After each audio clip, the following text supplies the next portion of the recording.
Assalamualaikum warahmatullahi wabarakatuh. Perkenalkan, saya Cinta Alivia Putri, NIM 5020222404 dari kelas Perbandingan Hukum Pidana. Di sini saya akan menjelaskan materi mengenai pengertian dan lingkup perbandingan hukum. Yang pertama, pengertian perbandingan hukum. Perbandingan hukum itu sendiri merupakan studi tentang persamaan dan perbedaan sistem hukum di berbagai negara. Perbandingan hukum ini berkembang sejalan dengan perkembangan hukum di Eropa, terutama pasca kodifikasi. Adapun era sebelum dan sesudah kodifikasi. Sebelum kodifikasi, perbandingan hukum bersifat terintegrasi dan hukum asing tidak dianggap asing. Lalu sesudah kodifikasi, hukum tertulis mencerminkan aspirasi budaya dan kebutuhan masyarakat serta perbandingan hukum menjadi cabang ilmu hukum yang fokus pada perbedaan atau pendekatan kontrastif dan persamaan atau pendekatan integratif. Lalu di sini ada peristilahan dan definisi mengenai perbandingan hukum.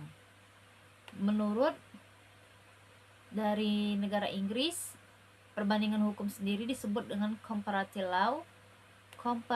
law. Lalu negara Prancis menyebut dengan droit comparé.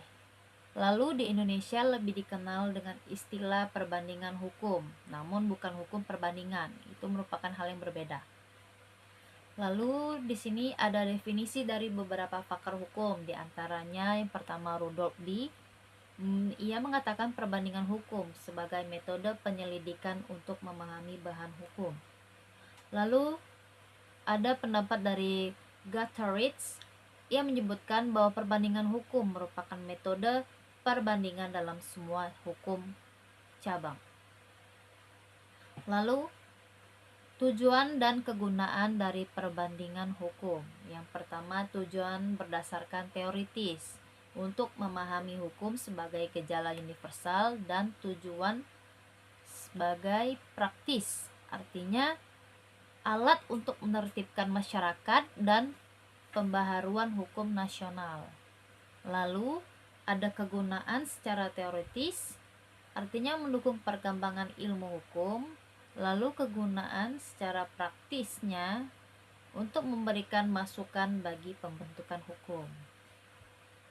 Lalu ada juga tujuan mempelajari dari perbandingan hukum ini. Yang pertama, untuk tujuan praktis, tujuan sosiologis, tujuan politis, dan tujuan pedagogis. Selanjutnya, tujuan khusus menurut Sudarto. Yang pertama, ia menjabarkan bahwa tujuan dari mempelajari perbandingan hukum ini sebagai unifikasi hukum, harmonisasi hukum, untuk mencegah chauvinisme hukum nasional, untuk memahami hukum asing, serta untuk pembaharuan hukum nasional. Lalu aspek penting dalam penyusunan hukum nasional sendiri terdapat 3 aspek, diantaranya politis, sosiologis, dan praktis. Hukum nasional harus adaptif terhadap perkembangan baru.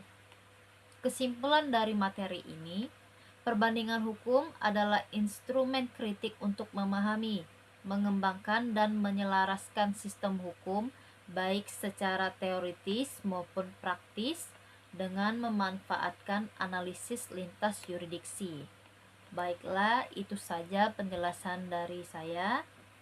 Saya ucapkan terima kasih. Wassalamualaikum warahmatullahi wabarakatuh.